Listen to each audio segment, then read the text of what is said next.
Home run actually happened because I was inspired by something I read in newspapers, and I thought it would be a great idea for a project, so I brought it to my group mates. So Matt comes and tells us that he wants to do a documentary about the homeless and how they're being treated down in Kapiolani Park and the struggles that they're going through. So the issue is that a lot of homeless people were putting up tents down in Kapiolani Park in Waikiki, and I guess the local authorities and the people living there didn't take too kindly for that. Now, a lot of people wanted to share their stories with us, but no one really wanted to show up on camera. But we lucked out, and we got somebody who offered to do an interview with us, and it turned out pretty good, and we condensed it into the following interview. Okay, I'm from New York. Actually, I had a wrestling scholarship when I was younger.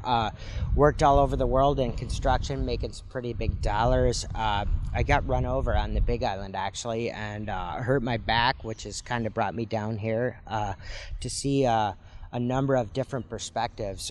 We can't really put these guys in a category because there's so many different ways they got down here, you know, and I've seen some younger people in high school doing documentaries out here, and now I see you guys.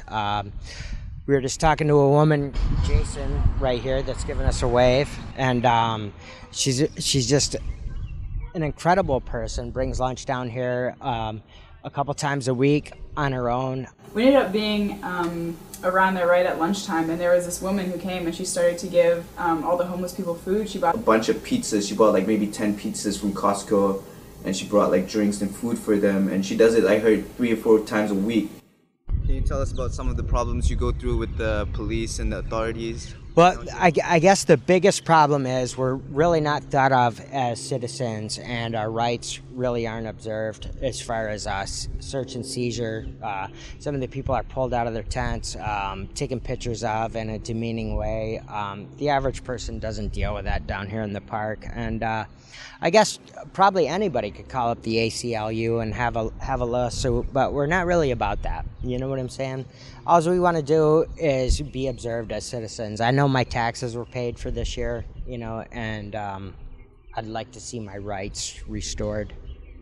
It seems a little larger political agenda, though. We got this tape right here that has stopped the Constitution, actually, which guarantees a right to sleep on the side of the road. So I've been trying to do the research for trying to find the actual bill that says that the homeless can't sleep in the park, and I've been looking on news sites and government sites, and I can't seem to find an actual copy of the ordinance or the bill anywhere.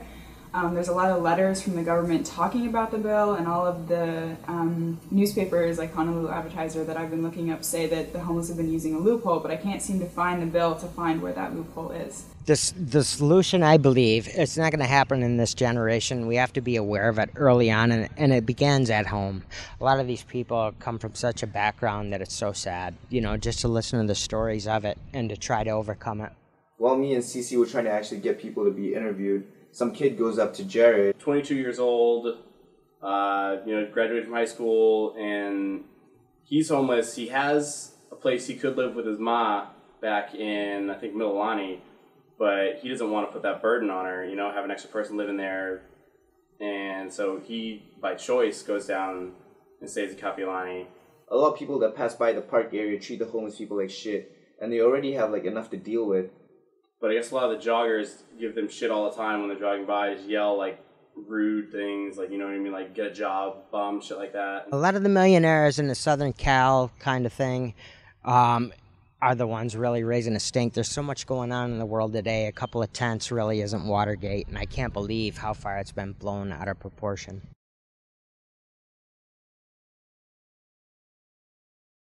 Get your graduation, and I hope you guys make a difference. You know, it's not all about money.